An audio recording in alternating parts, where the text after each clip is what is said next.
नमस्कार दोस्तों, आज हम बात करेंगे असम का एक सिंगर जो असम का एक राजा था। जुबीन गर्ग, असम की आत्मा और एक बागी कलाकार की कहानी। जुबीन गर्ग, जिनका मूल नाम जीबोन बोरठाकुर था, केवल एक गायक नहीं थे, बल्कि असम की एक चलती फिरती सांस्कृतिक विरासत थे। उनका जीवन एक छोटे शहर के लड़के से लेकर राष्ट्रीय स्तर के सनसनी और फिर अपने राज्य के एक प्रिय प्रतीक बनने तक का सफर, जुनून, प्रतिभा और अटूट ईमानदारी की कहानी है।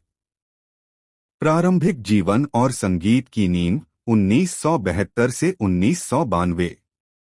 जुबीन का जन्म 18 नवंबर 1972 को मेघालय के तुरा में एक कलाप्रेमी परिवार में हुआ था।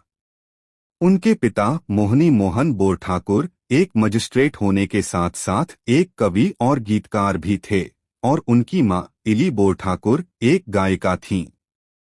जुबीन का पहला नाम प्रसिद्ध संगीतकार जुबिन मेहता के नाम पर रखा गया था। संगीत जुबीन के खून में था। उन्होंने महज 3 साल की उम्र में गाना शुरू कर दिया था और उनकी मां उनकी पहली गुरु थीं।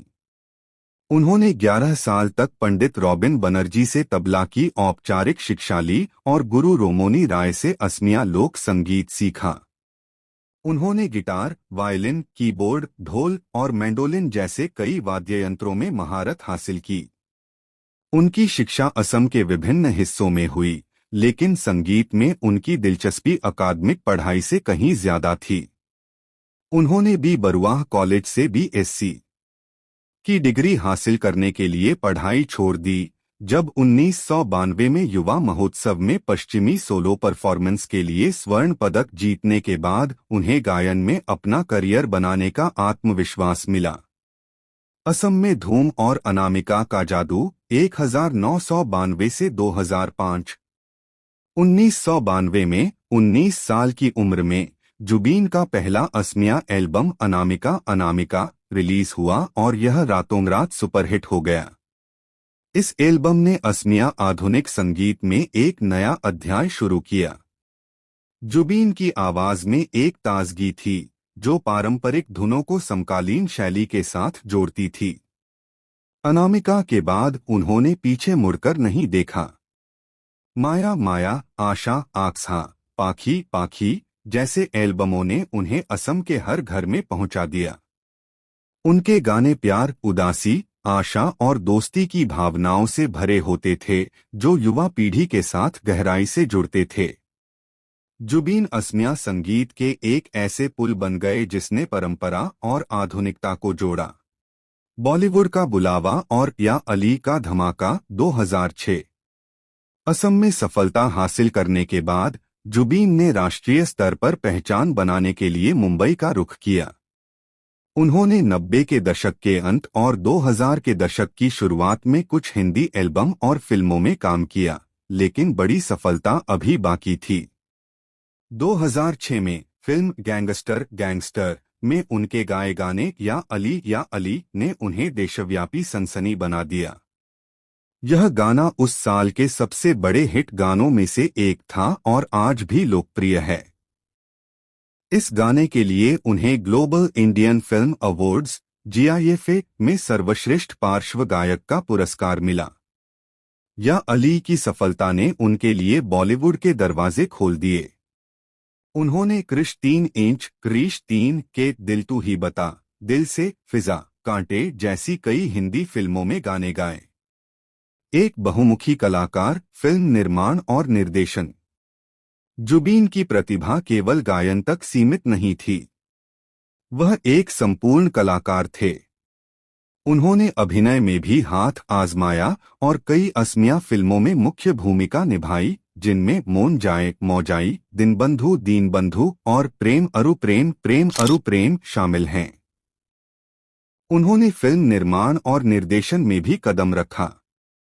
उनकी फिल्में मिशन चाइना 2017 और कंचनजंघा 2019 व्यावसायिक रूप से सफल रहीं और उन्होंने असमिया सिनेमा के स्तर को ऊपर उठाया।